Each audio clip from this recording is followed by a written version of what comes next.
Olá, pessoal, muito boa tarde, sejam muito bem-vindos. Eu me chamo Beatriz, eu sou trabalhadora do GPEC. Eu tô aqui com vocês na tarde de hoje para a gente dar continuidade ao estudo da obra Evangelho segundo o Espiritismo, codificada por Allan Kardec. A gente se encontra no capítulo 7, no item 13, intitulado Missão do Homem Inteligente na Terra, que faz parte das instruções dos espíritos desse capítulo. Antes da gente começar, eu gostaria de propor um momento breve de oração, para que a gente tenha uma mente tranquila, um coração mais aberto para as reflexões que a gente vai ter durante essa vida.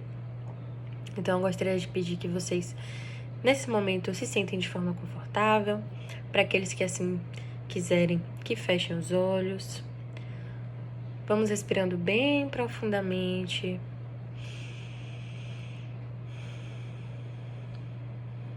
Acalmando nossa mente, acalmando nosso corpo. Vamos agradecer pela presença da espiritualidade amiga aqui conosco. Vamos agradecer pela presença dos nossos irmãos protetores, nossos anjos de guarda, aqui sempre conosco, que nunca nos deixam. Vamos pedir a permissão para que esse estudo seja frutífero, que possamos relembrar aquilo que nós já sabemos, que possamos aprender aquilo que ainda não sabemos. Que tudo corra da melhor maneira possível. Assim seja.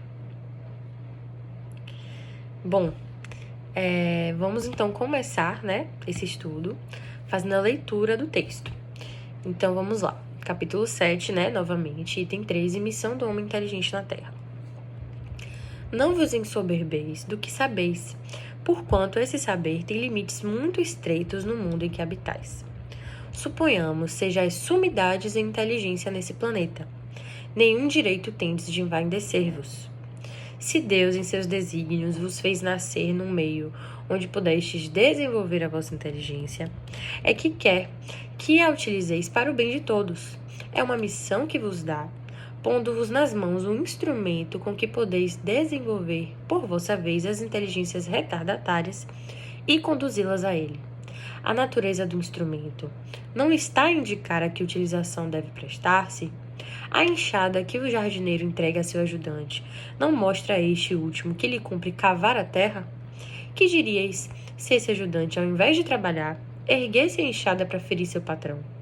Diríeis que é horrível e que ele merece ser expulso. Pois bem, não se dá o mesmo com aquele que se serve da sua inteligência para destruir a ideia de Deus e da providência entre seus irmãos? Não adianta, ou melhor, não levanta ele contra o seu senhor a enxada que lhe foi confiada para arrotear o terreno? Tem ele direito ao salário prometido? Não merece, ao contrário, ser expulso do jardim? Sê-lo-á, não duvideis, e atravessará a existência miserável e cheia de humilhações, até que se curve diante daquele a quem tudo deve. A inteligência é rica de méritos para o futuro, mas sob a condição de ser bem empregada. Se todos os homens que a possuem dela se servissem de conformidade com a vontade de Deus, fácil seria para os espíritos a tarefa de fazer que a humanidade avance. Infelizmente, muitos a tornam instrumento de orgulho e de perdição contra si mesmos. O homem abusa da inteligência como de todas as suas outras faculdades, e, no entanto, não lhe faltam ensinamentos que o advirtam de que uma poderosa mão pode retirar o que lhe concedeu. Ferdinando, Espírito Protetor, Bordeaux, 1862. Bom, como disse o Espírito Ferdinando no texto, quando a gente vê uma ferramenta, quando a gente está diante de uma ferramenta, a gente consegue entender mais ou menos para que ela serve com base nas suas qualidades, nas suas potencialidades, com base no seu formato, enfim. E a gente tem que ter em mente que todo dom, toda facilidade que a gente tem enquanto encarnados, seja uma facilidade externa ou interna, uma aptidão, um gosto, enfim, tudo isso são ferramentas que a gente leva para aproveitar a encarnação da forma mais produtiva possível e que nos leve a evoluir sempre. A gente tem muitas facilidades e muitas ferramentas, então, de repente, nossa condição monetária que a gente tem desde nascença, ou então nossa habilidade artística, ou então nosso dom de comunicação, ou então nossas habilidades atléticas. Tudo isso são ferramentas, querendo ou não, né? Que possibilitam que a gente tenha uma vivência com saúde, uma vivência completa, uma vivência efetiva, com realmente qualidade. E a intelectualidade é uma grande ferramenta, né? Ao final do texto, né, o Espírito Ferdinando, ele nos diz algumas coisas importantíssimas. Então ele traz que a inteligência é rica de méritos para o futuro, mas sob a condição de ser bem empregada. E logo depois ele também afirma que o homem abusa da inteligência como de todas as suas outras faculdades, e no entanto, não lhe faltam ensinamentos que o advirtam de que uma poderosa mão pode retirar o que lhe concedeu. A gente tem que lembrar, né, sempre, que Deus, ele não pune. Deus não pune. Mas ele age através de suas leis, das leis divinas. De modo que quando a gente se aproxima das leis divinas, a gente evolui. E quando a gente se afasta das leis divinas, a gente está atrasando o nosso processo evolutivo, de forma que a gente está criando provas e expiações futuras para a nossa vida.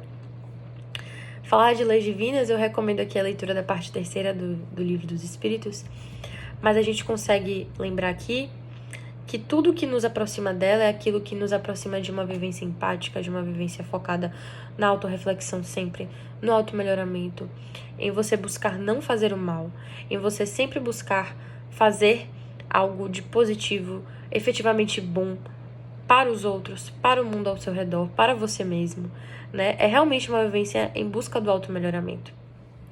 Então é muito importante lembrar também que ao me afastar das leis divinas, eu não estou apenas atrasando a minha trajetória evolutiva, eu estou, acima de tudo, cometendo uma grande injustiça com aquele que me permitiu estar viva.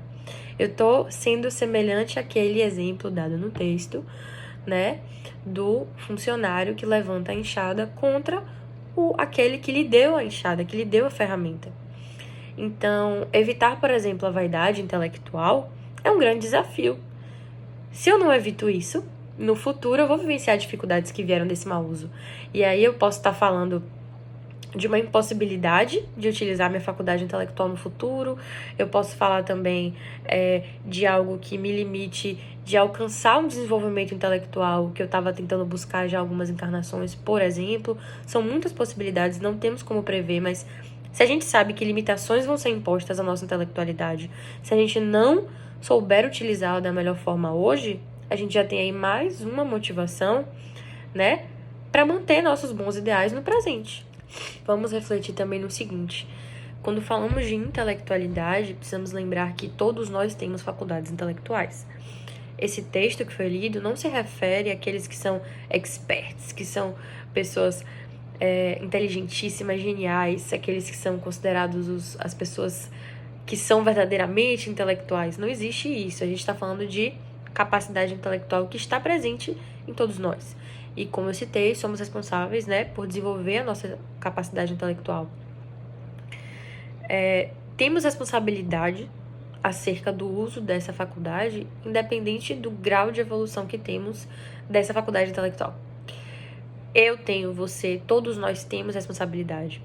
Então, se eu utilizo, né, essa intelectualidade para me envaidecer, para invalidar o outro, para disseminar ideais de ódio, para disseminar mentiras, para disseminar conhecimentos que não estão pautados de fato numa racionalidade, na verdade que existe, mas que estão pautados em interesses pessoais e que são nocivos aos outros. Se eu estou fazendo qualquer uma dessas coisas ou coisas semelhantes a essas que eu acabei de falar, eu vou estar me afastando da lei divina. Eu vou estar realizando um mau uso da intelectualidade. E aqui eu não quero dizer que é impossível que a gente faça isso.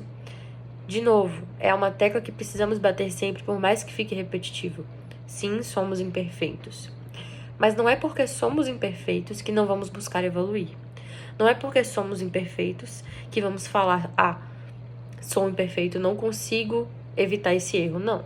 A gente só vai evoluir se a gente sair da inércia. A gente só vai parar de cometer um determinado tipo de equívoco se a gente levantar e falar, vou parar. Vou tentar agora parar. vou me esforçar para não cometer esse erro. Então, se você se vê na posição de uma pessoa que comete esse tipo de erro, que você já cometeu esse tipo de erro, isso não quer dizer que você não tem agora como parar. E isso não se aplica apenas à intelectualidade, né? Se aplica a todas as ferramentas que levamos conosco ao longo da vida, né? É muito importante que nós mantenhamos isso sempre em mente.